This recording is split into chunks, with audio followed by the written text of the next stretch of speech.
Automation is one of the key tenets of DevOps. We use tools like Kubernetes to help to orchestrate the provisioning of infrastructure. But when it doesn't work, we still need to debug manually.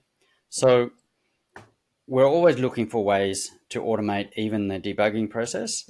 I'm very pleased to welcome Nilesh Gule to discuss how generative AI can help to automate even that. So, welcome, Nilesh. Hi, John. It's always a pleasure. I know you've been on this program before, but let's take a moment for you to just introduce yourself and what you do. Yeah, sure. So, myself, I am Nilesh Gule. I've been in the industry for more than 2 decades now. Over the last 21 years, I've performed different roles. And currently, I've moved to Melbourne, and I have been an enterprise architect in my recent role. I've also done other roles like solution architect, big data architect, and this comes with a lot of industry experience in terms of banking and insurance industries being primary industries where I've worked, along with retail. I'm also a Microsoft Most Valuable Professional and a Docker captain as well. So, as John said, I think in today's world, automation is a very key part, and Kubernetes has become like a de facto orchestrator or de facto Yeah. platform. So, Nilesh, you've worked with Kubernetes and other tools for quite some time. Kubernetes is great when it works, but what are the things that prevent it from working, and how do you go about debugging it when it doesn't work? Yeah, that's a very interesting question. Let me start with this representation. It's a iceberg, which shows different aspects related to Kubernetes. And I was one of the early adopters of Kubernetes starting back in 2017. So I've been working with Kubernetes for last 7, 8 years.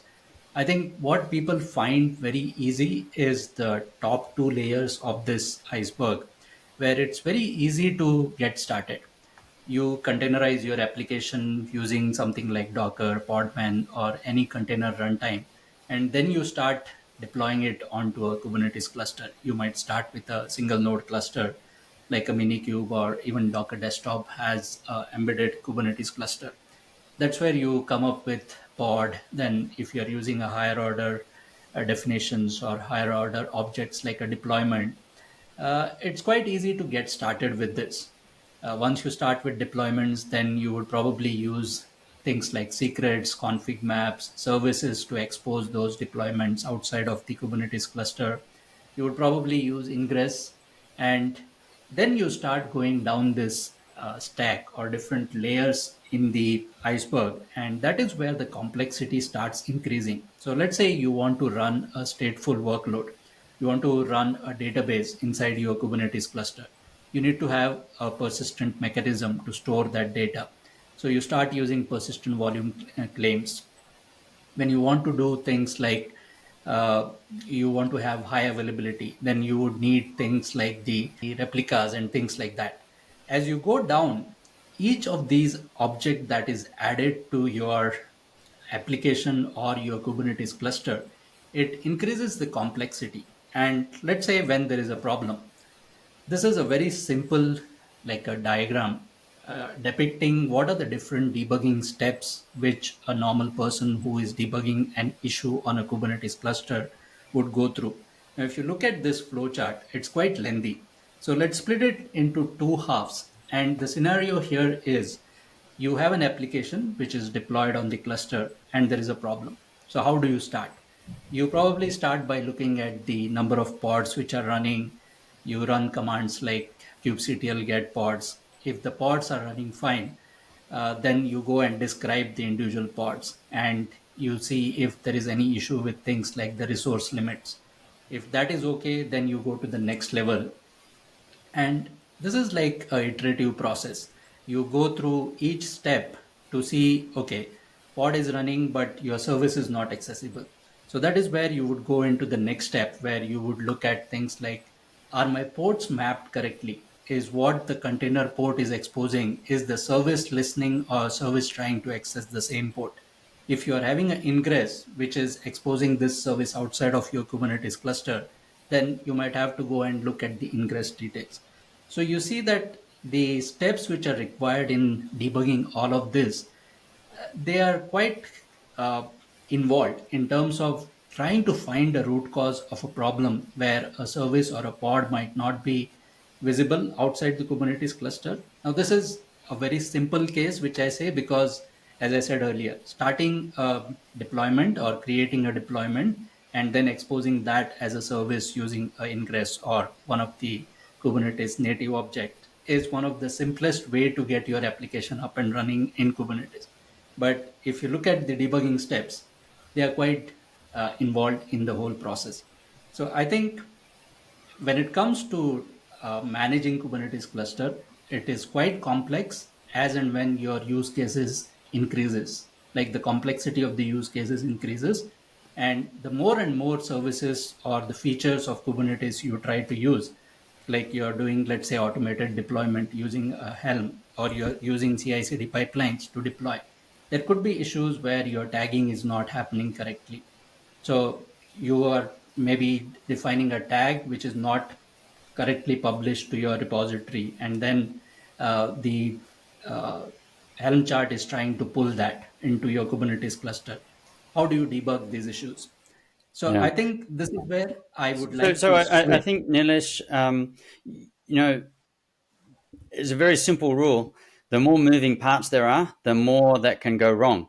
And Yeah, what strikes me with the flowchart is it's not just that there are lots of steps to go through, but there are different types of components that you need to debug. And knowing one component doesn't mean that you actually know about very much about the other components. So you really need to be an expert across the whole stack yeah. in order to do this effectively. Would that be a fair comment? Yes, and then also, I think in one of the earlier discussions, we were talking about how the teams are structured. So even that could play a role here, where let's say there is a change which is done by the development team, but then it impacts the operations. And then how do you handle that? The development team might not have the right access to make some changes, and it could result in a scenario where a change needs to be done, but only operations team can do it. So it could be quite Or a has the knowledge to do it? Because exactly. even if there's the a developer has access, they may not have worked with that component before, and Yes, they may need someone else's assistance anyway. So yeah, yeah, looks quite like a lot of steps to me, but also a lot of different types of steps. yes. So this is where I feel that automation is important, and there is an interesting project or a tool available, which is called as K8S GPT. So nowadays, as you know, AI is everywhere, and people are trying to integrate AI in almost every product and service. And this particular project is trying to do that, but with a mindset of SRE built into the automation. So, like a site reliability engineer doing, let's say, a live debugging on the Kubernetes cluster, what are the different things he would be doing? That is the kind of aim, or that is the objective of this particular project. It scans the whole Kubernetes cluster, it diagnoses the problems, and it helps to triage the issues. But it does this in a very simple English using generative AI as the approach or as the backend. It can integrate with different generative AI backends, and it can help us to identify the issues, and it can help us to explain what is the issue and also propose a solution to fix that issue. So what is the body of knowledge that this has been trained on? Because there are lots of different types of Kubernetes implementations and other types of components. So has this been trained on um, the widely available ones that we're likely to find? Yes, so this works with any Kubernetes cluster. All it needs is access to your Kubernetes APIs or kube context, as we say it in the CLI terms. As long as it can access the Kubernetes cluster, this tool would be able to run this analysis, and it would be able to explain those issues, not just in English. Actually, it supports more than 18 different languages. So imagine a situation where a person who is debugging the Kubernetes cluster manually, for example, he is not a native English speaker. For him, it might be a bit cumbersome to first try to get the English issue reported by kubectl or kubecontrol CLI, and then he has to probably take that, do a translation of that, and then work out how to fix it. This tool can help even the non-native English speakers to use a different language to analyze and to debug the Kubernetes cluster. So I think that's again Hmm. another advantage of using a tool like this. Okay. So how does it run? This has to be granted access um, to your infrastructure, or at least to the APIs, the Kubernetes APIs, in order to Yes. function. Yes. So there are two ways in which this can run. One is like running it as a client mode, where you have it running side by side to your kube control or kubectl command line tool. You can install it as a CLI, and then you can run, as we see on the screen here. There is this commands it can run like K8S GPT, analyze, explain, and other features which are supported on the command line. The other approach is you can run it as an operator within the Kubernetes cluster, and which is a recommended way. Once you run it as an operator, it runs like if we know how operators work in Kubernetes, they kind of specialize this knowledge about a particular tool or a product, and they know how to install, how to upgrade, and how to operate that product within the Kubernetes cluster. So it uses whatever is available as part of the Kubernetes API, and it extends it using the custom resource definitions, and it continuously runs within the Kubernetes cluster. So the advantage there is nobody has to run this command like periodically. We can define what should be the frequency, and the tool will run them automatically for us, and it can help us to analyze issues and generate like a matrix which can be stored within Prometheus, and then we can build visualizations to report those different aspects related to the Kubernetes cluster over a period of time. And So, this can be so useful is it for. is it a tool for simply letting you know about problems, or is there a self healing nature to this also? I would love to have the self-healing nature, but I think if we go back to the complexity of the Kubernetes, at this point in time, I would prefer that it's more of a suggestion-based approach that we take, Uh huh. because if somebody automatically goes and makes changes to the Kubernetes configurations without understanding the whole context, it could cause a lot of problems. So I think, based on my experience, I would say that it is better that it just tells us at this moment in time what is the issue and what could be the potential resolution for that issue, rather than going ahead and doing it itself. So there's still a need for a human in the loop, but Yes, it'll be a much better informed human, better yes. able to make decisions about what steps to take next. Yeah. So what this tool is capable of doing is, because it uses generative AI, it can summarize the issues very quickly for us. So instead of me as an operator or me as a developer going and trying to figure out all those different steps and performing those different steps to get to the root cause, this tool can, because it has that knowledge or the body of knowledge, it can use that intelligence to easily identify what's the issue based on your Kubernetes logs or different types of events that are coming out of the Kubernetes cluster. It can easily identify the root cause of the problem and recommend as a solution. But the final fix is still lies with the human at this point in time. Okay. So having highlighted this and notifying or providing visualization of this through Grafana, then the operator, the human operator, is going to go and take corrective action on Yes. issues that have been identified. And that flowchart you showed earlier is the whole range of that debugging flow covered within the tool, or are there things that the human is going to have to just know? There are two things here. So let me switch back to the slides. So the first one is maybe we can touch base on this first to understand what are the different backends it supports. So it supports the OpenAI APIs, like the standards. So all the other models or all the other platforms which adhere to the OpenAI specification, they can easily integrate with K8S GPT. So this means that hosted service like Azure OpenAI can be used as a backend.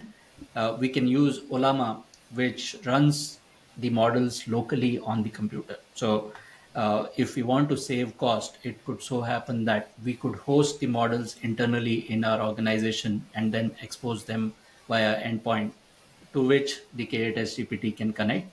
There are others like Amazon Bedrock, then Google Gemini models are supported, Oracle generative AI models are supported, and the ones which are available on Hugging Face and Watson as well. So, what is covered as part of the different objects is we see by default it supports around 10 or 12 different types of Kubernetes objects, including the replica set, node, pod, the job, services, ingress, and the others. And it also has the capability to investigate or to diagnose and to propose solutions for gateway HTTP routes, the horizontal pod autoscalers, pod disruptions, and these kind of things. So we can enable these additional filters, and the tool can analyze any issue related to whatever we see on the screen here. And since this is an open source project, we can also add new objects to this. So how can this model be extended? Is Uh, it so uh, it's an open source project, and the source code is available on GitHub. So the developers who, let's say, you want to add a new object here, they have a specific interface using which you can write your own code, how to analyze that particular type of Kubernetes object, and then how to respond to that issues reported for those objects. okay? So it looks like a big help, but I think that you probably still need a lot of skill in order to understand. The human still needs to be in control anyway in setting it up and monitoring it. So it's an informational aid, but the people who have already gone through the pain of gaining the Kubernetes certifications and developing the skill, that skill isn't wasted. It's still very much valuable. It's just you can be so much more productive because uh, K8S GPT is going to speed up your debugging work when things aren't right. Yeah, I see it as a enabler, especially when someone is new. So let's say you have a new developer onboarding to your application or to your organization, and they are new to Kubernetes. They might not know the complete area of Kubernetes or how vast it is or what features of Kubernetes the organization is using. So this tool could help them to investigate issues faster, and it can help them to learn faster how to fix those issues, but they themselves have to put in the efforts to actually fix the issue. So this is quite a comprehensive tool, and it connects to the Kubernetes through the Kubernetes API. What other tools does this tool interact with? Yeah, that's a very interesting question, because the tool itself, if it were to do everything, I think it would be quite a huge task. So what K8S GPT does is it allows external tools or vendors to integrate with its AI capabilities. And as of this recording, these are the five or six different tools which it supports. AWS is supported, like a few services of AWS can be debugged. There is this method or approach where you could manage services of AWS using Kubernetes. So those kind of services, they can be part of K8S GPT integrations. There is the event driven auto scaling, the Kubernetes based approach, which is called KEDA. So this works with external data sources and it helps to like automatically scale up and down the services on Kubernetes clusters. Then we have the Kiverno, which is like a policy based approach for Kubernetes. Prometheus is very well known in the DevOps and SRE community as one of the tools used for collection of metrics. And there is also Trivi, which is an open source scanner.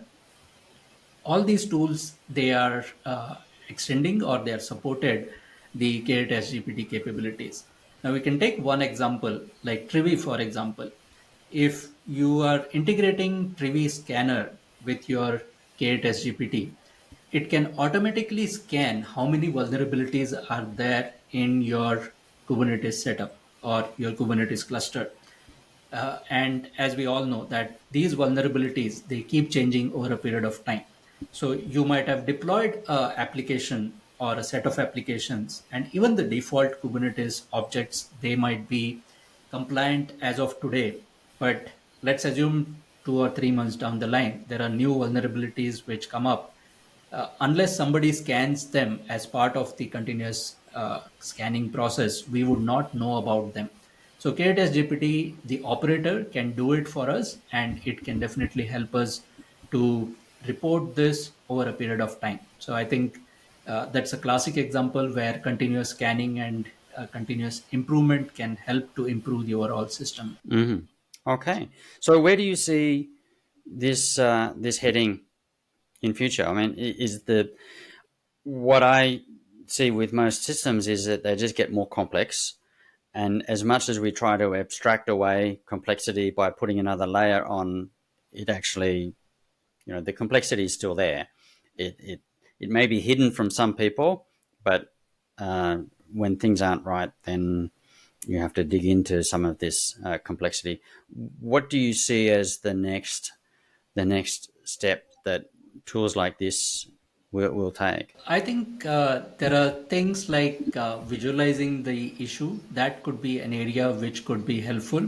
Like in terms of Kubernetes objects, there are different hierarchies, right? If we, let's say, just take a service as an example, behind a service, there is a type of deployment object. Behind the deployment, there is pod.